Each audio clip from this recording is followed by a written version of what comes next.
Welcome back to Animal Parade. Look at those turnips. It's a big turnip. Pretty decent. P-dece.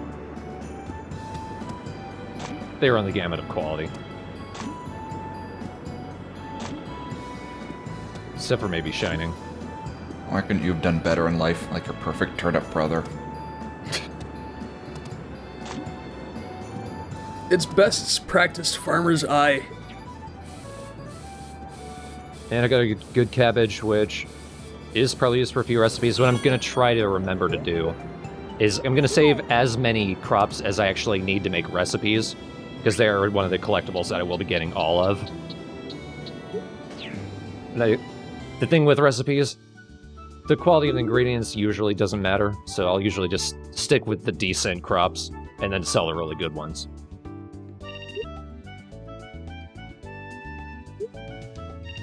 Let's destroy this man's chimney. This is gonna blow up real good. I bet I'll get a piece in my face. Well, against my better judgment, here we go. Santa'll never see it coming. Yes, catch it. Don't catch it. Don't catch it. She got it. Hey, while it's still smoking. Is it made of styrofoam? Looks like it. That would also explain how little girl kicked it so far. There need to be more mass than that. She just kicked it and it evaporated. It's okay. Magic bells are purely theoretical, so... as long as the equation holds up. What I just realized is, how did we get enough fire to burst it out if the entire reason fire isn't working is because the red bell hasn't rung? Maybe it's just working, like, backwards. So, like, non-combustible stuff is combusting. Like gold.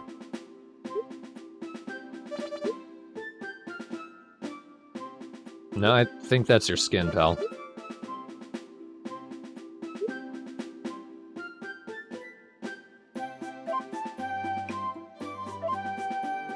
Whoa, big person.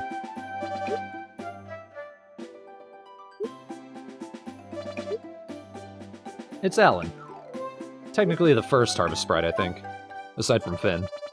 Alphabetically.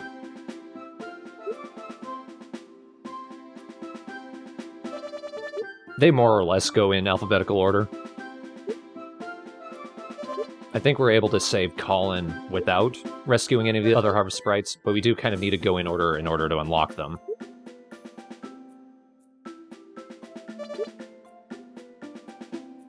All the way down in the mine.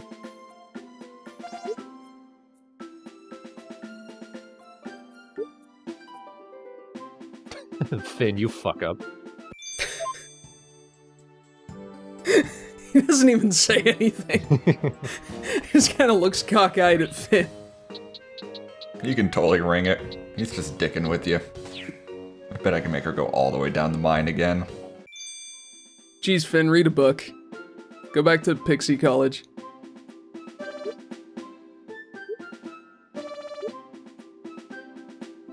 There's a reason he doesn't have his own bell.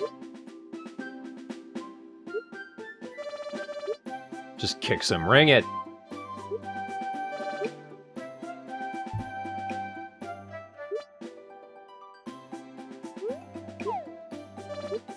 Whoops. Somebody was mashing A without paying attention. Naturally. I don't know. Making 100 friends isn't a unusual task for a Harvest Moon game. Not really.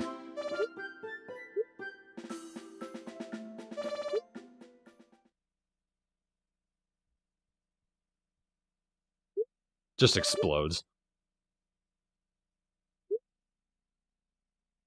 So, fire does still exist, and, you know, everyone's got little fires burning everywhere. And their stoves and forges and whatnot. Now all of a sudden they're going to explode into life? They have fire, it's just not good enough. Right, so everyone's ready for those tiny fires, which are now suddenly going to become full size. Yeah, man, candles shooting out 10-foot jets of flame. Guy goes to light his cigarette, loses his eyebrows and most of his hair. Man, Alan, that's some complex tones you're getting out of that bell.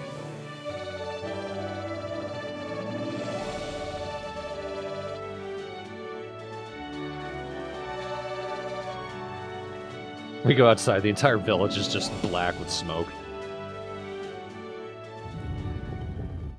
And also, that unlocks the rest of the mine. Including the top half. So let's explore upwards a bit. I believe there's another person who's gone missing up in the mines. Oh yeah, we're doing the reverse mines? Yep. This time around we need to go up the stairs instead of down. It's the only way to get 200% on the map. Absolutely. We're gonna go fight Upside Down Dracula. And what I like is that the upward half of the mines has its own theme as well.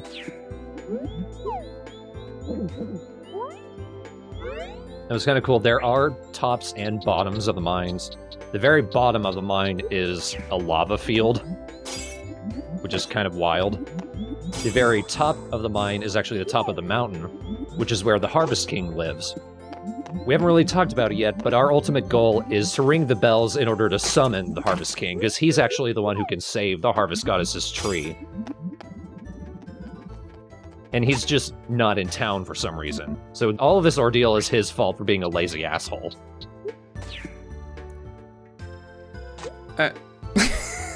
Harvest King? Yeah. I think he's a new character, either for this game or the previous game, Tree of Tranquility. Look at that. And look at this. Oh, thank you, rodent. Hell yeah. Man, that was a mole. That was a rep for Monster Energy. Best is going to have a worse sugar crash later. Oh man, I'm coming down! Here we go, level 5, we get another new character. This is Simon's daughter. Yippee-dippity-doo, just looking at rocks. That's a nice rock. Oh, what's up, rocks?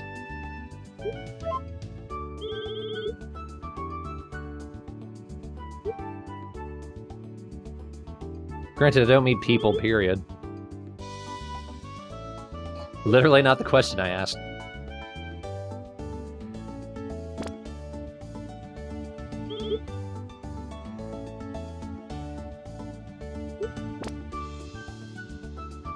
How long has Phoebe been up here? Well, she doesn't know you arrived in town, so at least that long. We found some rare metal last time.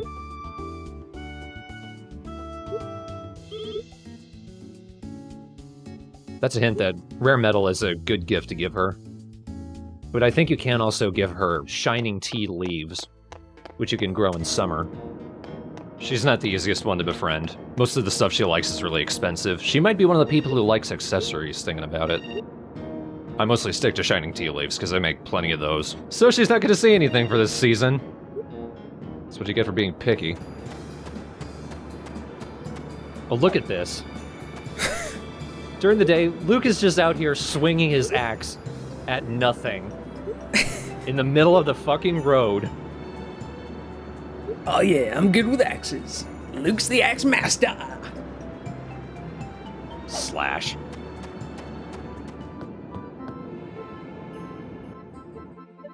Stocking up some more. Like with all the other places, the types of wonderfuls you can find are different in the upper mines than from the lower mines.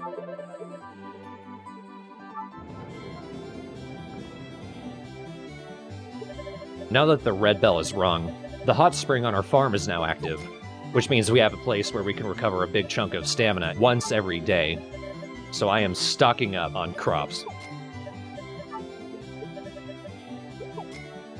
Especially the lettuce, which we need for Ruth.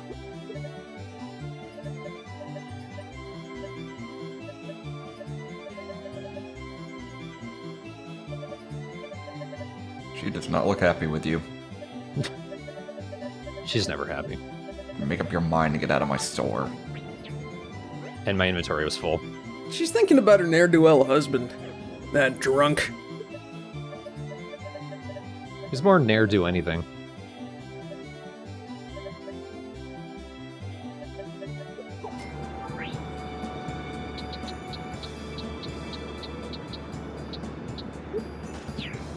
So let's actually get some good fertilizer in here. Decent fertilizer just increases the quality one step at a time. As we upgrade Ruth's farm, which correlates to the amount of crops that we sell, she will eventually sell better fertilizers. Including, I think, Shining Fertilizer, which automatically increases the quality all the way to the very top. As you can see, naturally, some of the spots are already kind of fertile, so that's a total waste. You really only need to, at most, buy good fertilizers, maybe perfect, or you can just save the money.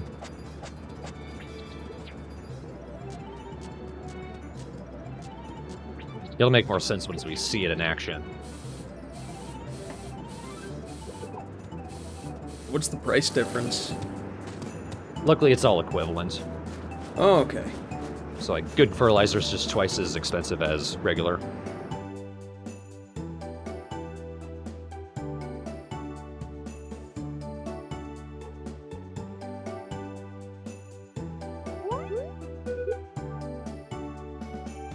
At the very least, you can't completely break it. You can only use it once a day, but it gives back a lot of stamina. And of course, there are hot springs in the mines as well. So if you're really desperate, you could just run all the way down there and get to that hot spring as well.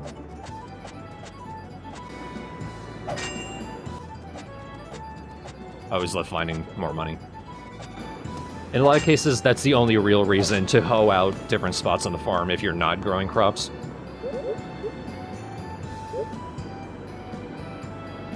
Unlike me.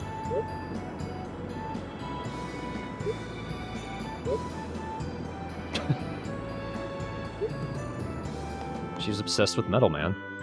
Bird's gotta fly, buddy. She was on the 5th floor of the upper mine, which was locked until you rang the bell.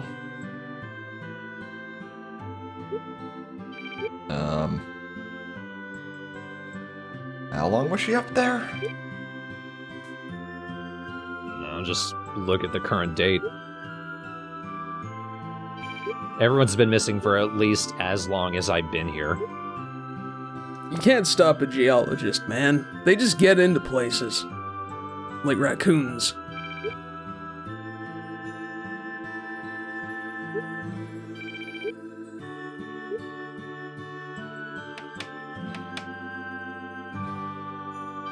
There we go. Paolo goes ahead and completes this little diagram. Luckily, I already knew what was missing, which is the black pearl, which we got last time.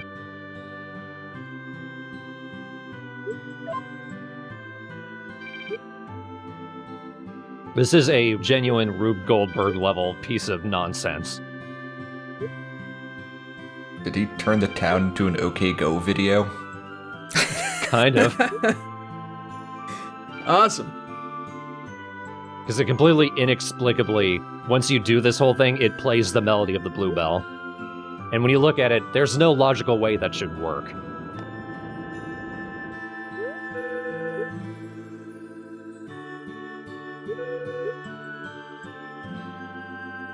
You really have to see it in action, but what we do is we use a duck egg, because it specifically has to be a duck egg, roll that off a slanted roof, which bounces into a scale, which has a black pearl, and it has to be a black pearl.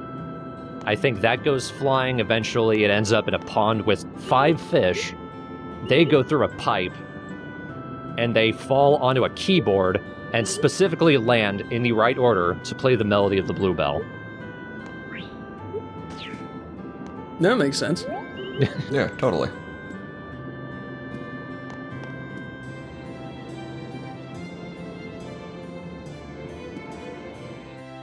Hey, go do your husband's job.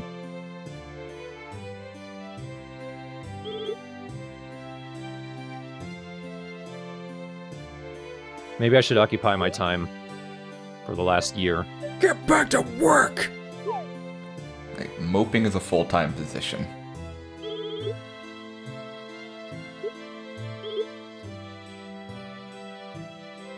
It's like she totally forgot about it up till now.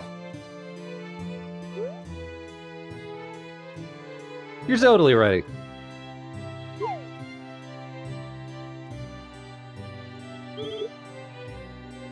No, he is not.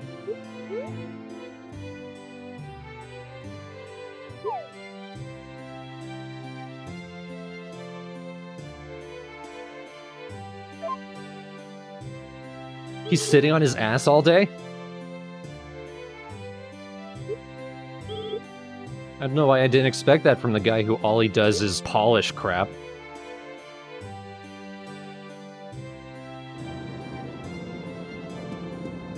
Yeah, got her out of your hair. Best. Farmer, rancher, licensed therapist.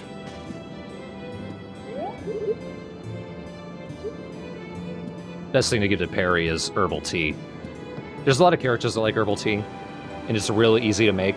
You just put an herb that you find around the world into a pot, and just one. And there's a lot of people who like herb tea.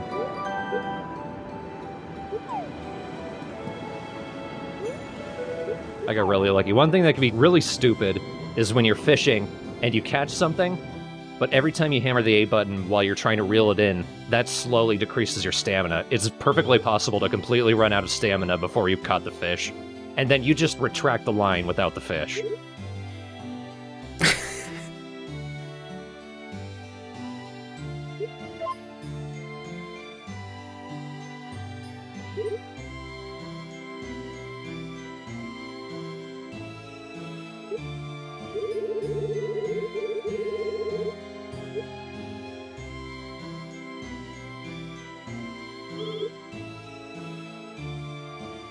Nobody had done that at all the whole year.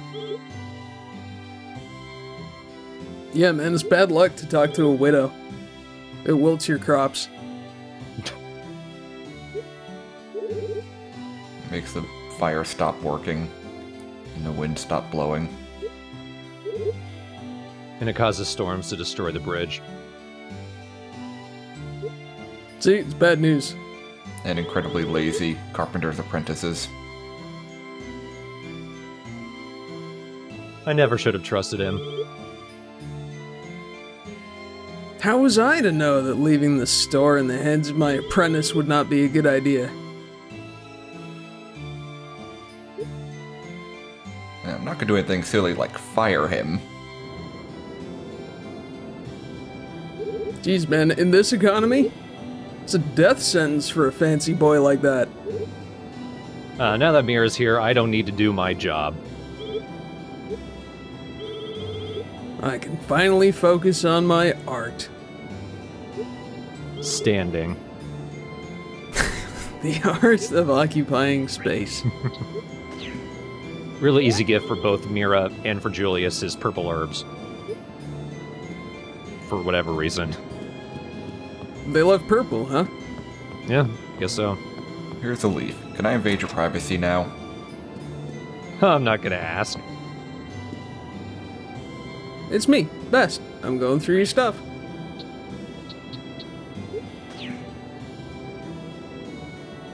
Non-reflective mirror. It's just a plate. And I'm taking pictures.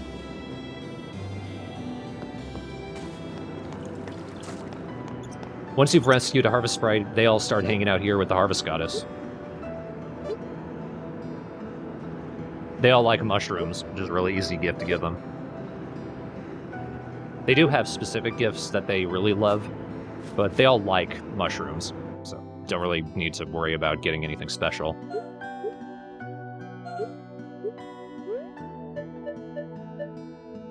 Alan, Ben, Colin, Darren, and Edge. Edge. Edge is the difficult one. He's the friendship bell. And we need to ring all the other bells before he shows up. But in order to ring his bell, we need to befriend, I think, 10 or 20 people.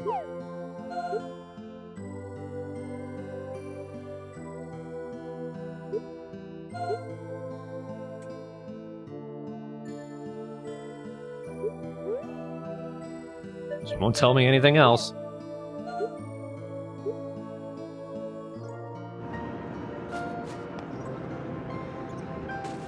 I like these sparkles.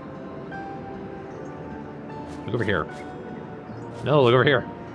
He's camera shy. No, I'm shy. This is a pretty little place. That far tree is actually a location of a super rare fish.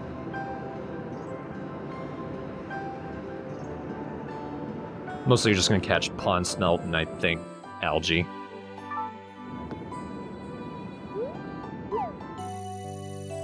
One thing that's kind of cool, the night after you ring a bell, there's a little cutscene that plays with Finn. He just sort of wakes you up in the middle of the night with his sitting and breathing. He's sitting there sighing really dramatically. Flies up to you and sighs in your ear so you'll get the hint.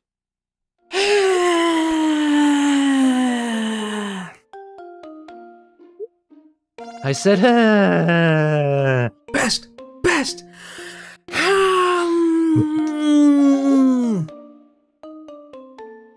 I like this though. So the entire game, Finn's just flying around with us, and he sometimes reacts along with things.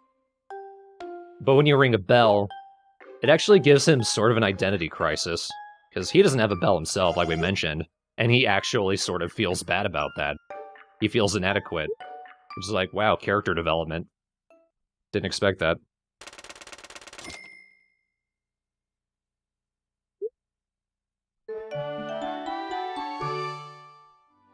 Well, the first problem is that Alan's hat stands up straight and Finn doesn't. So, clearly he's missing some starch. That's what makes a good leader. A stiff hat. You should get him some motivational posters. And now that we rung the bell when we save, it'll actually show up in our diary. Like a nice little stamp. Check. Alan gave you a sticker. Aw. Oh, thanks for ringing my bell. Just got a sheet of 20 of them, and you're like, what is going on here? How often does this happen, Alan? No, it was a package deal. Holy bully. Well, man, can you guys imagine living in a world without fire? Probably be a lot more of California than there is right now. Oh ho ho! Take that, California, you flammable state. I say that as we're currently middle of 2 days straight of rain. I guess somebody finally got around to ringing the blue bell. Guess so. Well, the townsfolk finally can make creme brulee again. That's what really counts. Oh, thank goodness. You see? Everyone, go hug a fire today. Thank it for all its hard work. Stick your head in the fireplace. Give it a nice kiss. It likes presents, like paper, and wood, and small children. Make sure their clothes are nice and starchy. I brought you an offering of kerosene-soaked rags. Yeah, man, fire's pretty great. One of the best things you can make with fire. Charred sticks. Ooh, steaks. Steaks are good with fire. Heat, just, heat in general is nice. Just, hey, yeah, I appreciate getting back to basics. Got a heater on in my room right now. Yeah, man, it's been cold as balls up here in Canada. Been pretty chilly here in Jersey, too. Yeah, man, the hell with winter. I'm pretty much done with it. Yeah. Well, three cheers for fire, that's all I'm saying. Hip hip, but oh god, my shirt's on fire. Hip hip, whoops. But at least next time we'll be able to utilize the fire more than just taking a bath. Or blowing stuff out of an old man's chimney hole. Yeah. Thank you for phrasing it like that. You're welcome. I have that DVD. Oh, which one is that? Spicy Boys 6? No, 7. 6 was terrible. Oh, you're right, yeah. They had a guest director. Those boys were not spicy at all. Whatever, let's end it there. Yeah.